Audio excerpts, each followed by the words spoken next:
The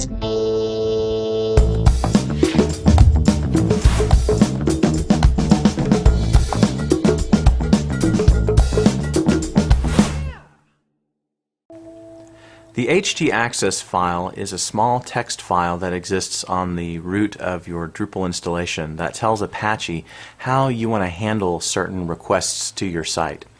If you remember, when we went to the Webmaster Tools page, we set Google to show the www in front of our domain, and you could have set it to not show the www if that's your preference. Right now I want to show you how to configure your htaccess file so that it's consistent with what you've told Google. And this is really important because if you don't set these things up properly, Google could see your domain by itself without the www and the www version of your domain as two completely separate websites. And if they do that, what that means is you'll have completely identical sites showing up at two different web addresses, and that really will hurt you as far as your search engine rankings go. So let's dive right in. I am going to go over to my FTP program, and here I'm on the root level of yourdrupalsite.com. And I'm simply going to edit the htaccess file. And what I'm going to do is I'm going to ignore most of the stuff that's on here and scroll all the way down until I see Rewrite Engine On. You want to find this line in your htaccess file, and then you're going to be very careful because there's really two sections that go together. There's this one and then there's this one, and we're only going to use one of these sections.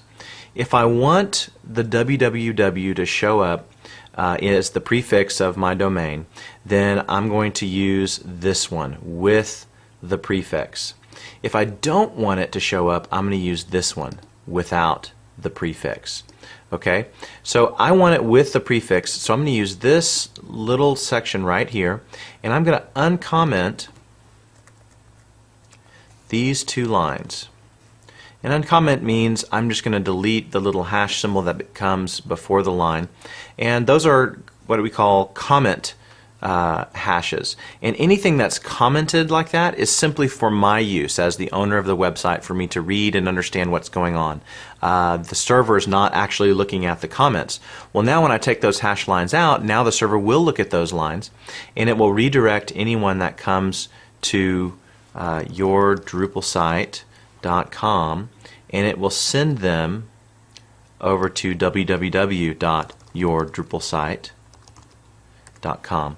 Now, it's not a redirect. Well, I guess in a way it is a 301 redirect, but it happens on the server side, so you're not going to get any flashing in the browser. It's not like there's going to be a delay or anything. It's just the server itself knows this person is supposed to be over here, this is where the content is, and it's just going to send them that content and change the address in the browser. And that's everything we need to do here. You're just going to hit save, and that will, in my program, that uploads it back to the server. You might need to upload it to the server to make sure that htaccess file is there. And we're going to go now back to our browser, and we're going to test this out and make sure that it works. And it does. It redirected me back over to www.yourdrupalsite.com. Now what I'm going to do is I'm going to go back over to Google's Webmaster Tools and just double check that I've got the settings set properly.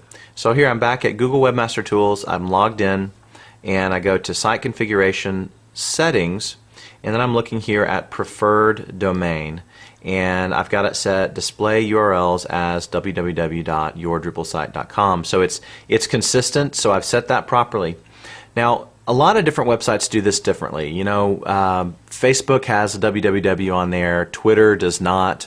So I don't know that there's a right or wrong answer about how you should have it set up, except to say that you should choose one or the other.